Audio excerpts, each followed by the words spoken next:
अस्सलाम वालेकुम वरहमतुल्लाहि वबरकातुहू। उम्मीद, अल्लाह की रहमत से मायूस ना होना। कभी ऐसा हुआ है कि आपने दिल में सोचा हो अब कुछ नहीं हो सकता, गुनाह इतने ज़्यादा हैं कि शायद अल्लाह माफ़ ना करे, मसाइल इतने बढ़ गए हैं कि शायद ये ज़िंदगी कभी ठीक ना हो, दुआ करते करते थक गए हैं कि शायद मेरी दुआ कबूल ही नहीं होगी, रिश्ते टूट गए हैं, हालात बदल गए हैं, रास्ते बंद हो गए हैं और इंसान अपने ही दिल से कहता है अब उम्मीद की कोई वजह नहीं रही।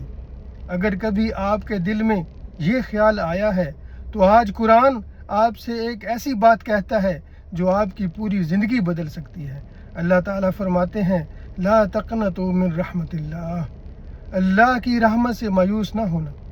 ज़रा गौर कीजिए, अल्लाह ताला ये बात सिर्फ़ उन लोगों से नहीं कह रहे जिनकी ज़िंदगी गुनाहों से पाक है, बल्कि इस आयत में उन लोगों को भी मुखातब किया गया है जिन्होंने अपनी जानों पर ज़्यादती की है, यानी गुनाह बहुत ज़्यादा हो गए हों, ज़िंदगी बर्बाद कर दी हो, माजी शर्मिंदगी से भरा हुआ हो। फिर अल्लाह ताला फरमाता है अल्लाह की रहमत से मायूस ना होना। ये आयत सिर्फ गुनाहगार को माफ़ी की उम्मीद नहीं देती, ये उसे वापस अल्लाह की तरफ आने का रास्ता भी दिखाती है। एक और मकाम पर अल्लाह ताला फरमाते हैं सूरत अल हजर आयत नंबर 56, और अपने रब की रहमत से गुमराह लोगों के सिवा कौन मायूस होता है। यानी मोमिन की पहचान ये नहीं कि उसकी ज़िंदगी में मुश्किलात नहीं आती, मोमिन की पहचान ये है कि मुश्किलात के बावजूद उसकी उम्मीद अल्लाह से जुड़ी रहती है। और कुरान हमें उम्मीद का एक और असूल देता है, फरमाया बस बेशक मुश्किल के साथ आसानी है, बेशक मुश्किल के साथ आसानी है। गौर कीजिए, अल्लाह ताला ये नहीं फरमाता कि मुश्किल के बाद आसानी है, बल्कि फरमाया मुश्किल के साथ आसानी है। यानी जिस वक्त आपको सिर्फ अंधेरा नज़र आ रहा है, मुमकिन है उसी वक्त अल्लाह आसानी का रास्ता बना रहा हो।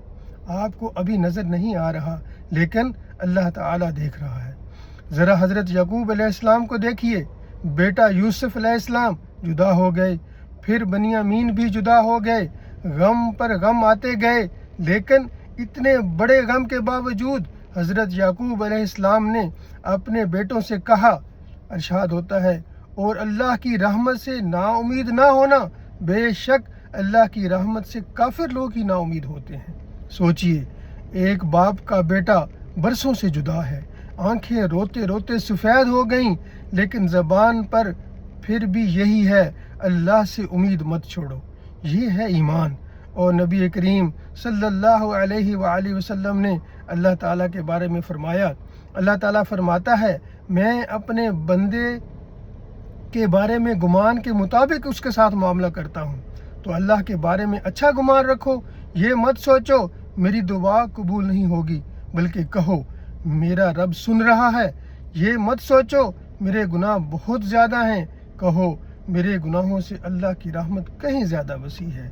ये मत सोचो मेरा मसला हल नहीं हो सकता, बल्कि कहो मेरा रब हर चीज़ पर कादिर है।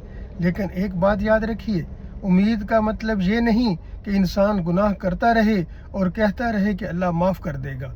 हकीकी उम्मीद वो है जो इंसान को अल्लाह की तरफ ले जाए।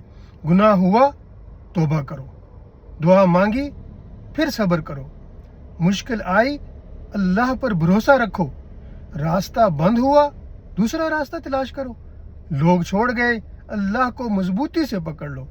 और शायद आज ये बात किसी एक शख्स को सुनने की ज़रूरत है। आपके हालात चाहे जैसे भी हों, आपका माजी चाहे कितना ही ख़राब क्यों ना हो, आपने कितनी ही बार तौबा तोड़ी हो, आप कितनी ही बार गिरे हों, अल्लाह का दरवाज़ा अभी बंद नहीं हुआ। जब तक सांस बाकी है वापसी का रास्ता भी बाकी है। और जब अल्लाह खुद कह रहा है अल्लाह की रहमत से मायूस ना होना, तो फिर तुम मायूस क्यों हो? अपनी ताकत को मत देखो, अपने रब की रहमत को देखो, अपनी कमज़ोरी को मत देखो, अपने रब की कुदरत को देखो, अपने माजी को मत देखो, अपने रब की तरफ वापस आने का आज कदम देखो।